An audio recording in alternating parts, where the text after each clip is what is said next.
পৌষ মেলার শেষ দিন আমি কি করলাম আর কি কেনাকাটা করলাম, কি খেলাম, সব কিছু আজকে তোমাদের সাথে শেয়ার করব। সেই জন্য ব্লগটা কিন্তু দেখতে থাকো। আমি আর আমার মা চলে গেছিলাম একদম লাস্ট ডেতে মেলাতে শপিং করার জন্য, কারণ আজকে শেষের দিন নাকি অনেক সস্তায় মাল পাওয়া যায়। তো তোমরাও একটু আমার সাথে মেলাটা ঘুরে নাও আর দেখো আমাদের এই পৌষ মেলায় কি দেখতে পাওয়া যায়। এমন কোনো জিনিস নেই যেটা আমাদের পৌষ মেলায় দেখতে পাওয়া যায় না। লোহা থেকে শুরু করে প্রত্যেকটা জিনিস এই পৌষ মেলাতে তোমরা পাবে। তো চলো, প্রথমেই আমি যেটা কেনাকাটা করেছিলাম সেটা হচ্ছে মালা। দেখো, মালা এ সমস্ত জিনিস থেকে মেয়েরা নিজেদেরকে সরাতে পারে না।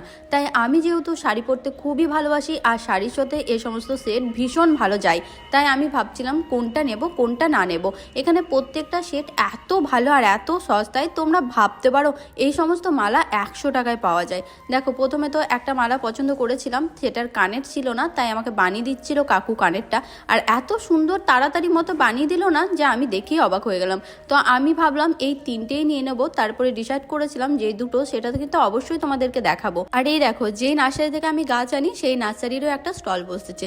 তারপরে আবার চলে গেছিলাম একটা মালার দোকান। মালা দেখলে নিজেকে সরাতে পারি না।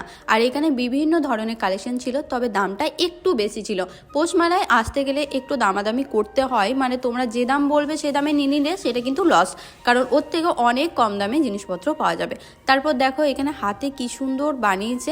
এই কেটলিগুলো দেখতে কিন্তু বেশ ভালো, তবে হ্যাঁ, সবাই যে এই কেটলিগুলো কিনতে পারবে তা না। যাদের প্রচুর পয়সা আছে তারা প্রচুর কেনাকাটা এই পৌষ মেলা থেকে করতে পারবে। তারপরেই চলে এলাম এই লোহা লাকড়ের দোকানে, কারণ মা বলেছে আগে আমার কেনাকাটা হবে, তারপর তুই যেটা বলবি সেটা হবে। তাই মাকে নিয়ে চলে এসেছিলাম এই দোকানটায়। মা এখান থেকে এই কড়াইগুলো নিচ্ছিল। সরি, কড়াইগুলো তো নয়, একটাই কড়াই নিয়েছে, ছোট্ট বাড়া, বেশ কিউট। মায়ের তো কেনাকাটা হয়ে গেছে, এবার চলো আর একটা দোকান যাওয়া যাক। সেখান থেকে বেরিয়ে এসে আমি এই ব্যাগের দোকানটায় গেছিলাম। তবে ব্যাগের দোকানের ভিতরে দেখি হাস্কি বসে পাহারা দিচ্ছে, তবে এই জিনিসগুলোর দাম খুব বেশি আমার মনে হয়েছে, সেজন্য আমি নিইনি। আর এই যে আমাদের সকলের ইমোশন কানের যে আমি কতগুলো কিনেছি সেগুলো তো অবশ্যই তোমাদের সাথে আমি শেয়ার করব। প্রত্যেকটা কানের তোমরা বলো কেমন লাগলো দেখতে।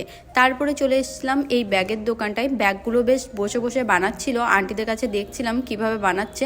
এত সুন্দর ব্যাগগুলো বানাচ্ছিলেন আর এত তাড়াতাড়ি বানাচ্ছিলেন যে আমার মাথাতে তো কিছুই ঢুকলো না। আর জানো, ব্যাগগুলোর দাম মোটে 100 টাকা, মানে ভাবতে পারছো যে এত কম টাকায় কিভাবে দেয়। আর এইদিকে দেখো, প্রত্যেকেই নিজের কাজে ব্যস্ত। এত সুন্দর হাতের কাজ তোমরা এই পৌষ মেলাতেই দেখতে পাবে। আর এইগুলো যে বিশেষ দাম নেয় তাও নয়, অনেক কম প্রাইস নেয়। আর তোমরা এসে একবার ঘুরে যেও পৌষ মেলা, আশা করি তোমাদের সকলের অনেক ভালো লাগবে।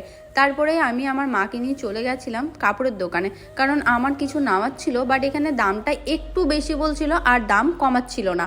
তাই আমি ভাবলাম যে থাক, আমি এখন নেব না, একটু পর অন্য কোনো দোকান পেলে সেখান থেকে নিয়ে নেব।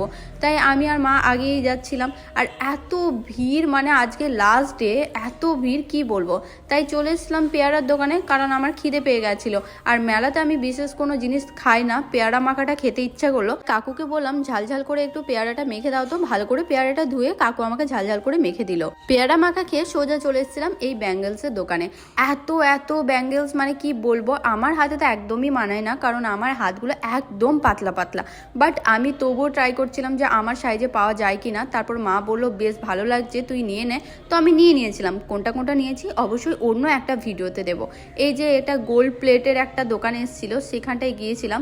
তারপরে দেখলাম কাঠের দোকান রয়েছে। কাঠের তো অনেক রকম জিনিসপত্র বানানো রয়েছে, বাট নেওয়ার কিচ্ছু ছিল না। এই ভিড়গুলো শুধুমাত্র শালপটিতে এত ভিড়, মানুষের ভিড়ে তো আমার ভীষণ গরম লেগে গেছিলো। তাই ভাবলাম রাবড়ি খাওয়া যেতেই পারে, গরম হোক বা ঠান্ডা, আমার তো আইসক্রিম অলওয়েজ ফেভারিট। তাই আমি নিয়ে নিয়েছিলাম রাবড়িটা আমার ভীষণ ভালো লাগে। কার ভালো লাগে অবশ্যই কমেন্টে জানিও। শুধু আমার রাবড়িটা ফেভারিট না, আমার মায়েরও কিন্তু রাবড়ি খেতে খুব ভালো লাগে। আমার মাও শীতকালে কোনো ঠান্ডা জিনিস খায় না, কিন্তু এই আইসক্রিমের ক্ষেত্রে রাবড়ি যদি দেওয়া হয় তাহলে উনিও কিন্তু ওটাতে না বলেন না। তারপরে আমি আর মা চলে গেছিলাম সোজা শালপটি থেকে বেরোনোর উদ্দেশ্যে, কিন্তু এত ভিড় যে সহজে বেরোতেই পারছিলাম না। যাই হোক, ওখান থেকে বেরিয়ে এসে আমরা চলে গেছিলাম মোগলাইয়ের দোকানে। তারপরে চলে গেছিলাম একটা পুতুলের দোকানে। এই পুতুলগুলোর দামও কিন্তু মাত্র 100 টাকা। এবার আমার সত্যি কান্না পাচ্ছে, আমার এত বিরক্ত লাগছিল মেলার মধ্যে, এত ভিড়ের মধ্যে যে কি বলবো। তাই মাকে বললাম তাড়াতাড়ি চলো, এবার কেনাকাটাটা কমপ্লিট করে বাড়ি যাওয়া যাক। আর জানো তো, আমি একটা ফুলদানি দেখে এসেছিলাম, সেই দোকানটাকে আর খুঁজেই পেলাম না। না হলেও এক জায়গায় জায়গাতে আমি 3-4 বার ঘুরে গেছি, কিন্তু সেই দোকান আর আমি খুঁজে পাইনি। তাই আমি অনেক বেশি টায়ার্ড হয়ে গেছিলাম, তাই ভাবলাম এবার বেরিয়ে যাওয়া যাক। আর জানো তো এই মেলা কোনো দিন তুমি ফাঁকা পাবে না, এত মানুষজন কোত্থেকে আসে আমি নিজেও বুঝতে পারি না।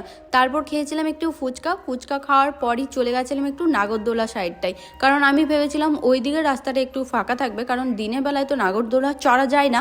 তো ওই দিকটায় চলে এসেছিলাম, কিন্তু আমি ভাবতে পারিনি এই দিকেও এত ভিড় থাকবে। বাপ রে বাপ, এইদিকে এতটা ভিড় তোমরা একবার দেখো, এদিকেও মানুষজনে একদম ভিড় করে রেখেছে।